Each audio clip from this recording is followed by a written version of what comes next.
ஜல்லிக்கட்டுக்கு ஆதரவாக சேலம் மாவட்ட ஆட்சியர் அலுவலகம் அருகே ஆர்ப்பாட்டம் நடத்தி வந்த கல்லூரி மாணவர்கள் திடீரென சாலை மறியலில் ஈடுபட்டனர். இது தொடர்பான கூடுதல் தகவல்களை தருகிறார் நமது செய்தியாளர் மோகன்ராஜ். ஜல்லிக்கட்டு மீதான தடையை நீக்கி அவசர சட்டம் இயற்ற வேண்டும் என்று சேலம் மாநகரில் இன்று நடைபெற்ற காலை தொடங்கிய போராட்டமானது சுட்டரிக்கும் வெயிலையும் பொருட்படுத்தாமல் சுமார் 3 மணி நேரத்திற்கு மேலாக நீடித்த வண்ணம் உள்ளது. சேலம் மாவட்ட ஆட்சித்தலைவர் அலுவலகம் எதிரே குவிந்த இளைஞர்கள் இந்த பகுதியில் சாலை மறியல் போராட்டத்தில் ஈடுபட்டு வருகின்றனர். தொடர்ச்சியாக நடைபெற்று வரும் இந்த போராட்டம் காரணமாக போக்குவரத்து முற்றிலுமாக ஸ்தம்பித்தது என்றே கூறலாம்.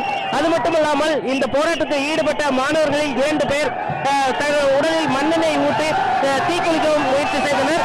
இந்த ஒரு போராட்டம் நடைபெற்றுக் கொண்டிருக்கும் வேளையில் இங்கிருந்து சென்ற இளைஞர்கள் மாணவர்கள் 100க்கும் மேற்பட்டோர் சேலம் டவுன் ரயில் நிலையத்தில் காரைக்காலில் இருந்து பெங்களூர் செல்லும் ரயிலை மறித்து தங்களது எதிர்ப்பை வெளிப்படுத்தும் விதமாக போராட்டத்தில் ஈடுபட்டு வருகின்றனர்.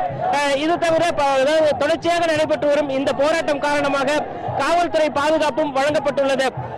தொடர்ச்சியாக இப்பகுதியில் நடைபெற்று வரும் போராட்டத்தில் பங்கேற்றுள்ள மாணவர்களும் இளைஞர்களும் கூறும் முக்கியமான ஒரு விஷயமாக பார்க்கப்படுவது முற்றிலுமாக பீட்டா அமைப்பை இந்தியாவை விட்டு வெளியேற்ற வேண்டும். அதே போல தமிழர்களின் பாரம்பரிய விளையாட்டான ஜல்லிக்கட்டை நடத்துவதற்கு அனுமதி வழங்க வேண்டும்.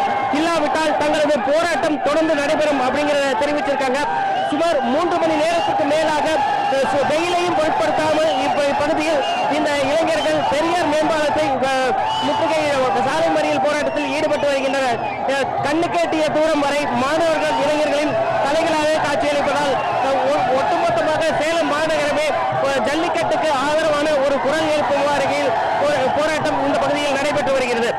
புதிய தலைமுறைக்காக ஒளிப்பதிவாளர் சதீஷுடன் சேலத்திலிருந்து எஸ். மோகன்ராஜ்.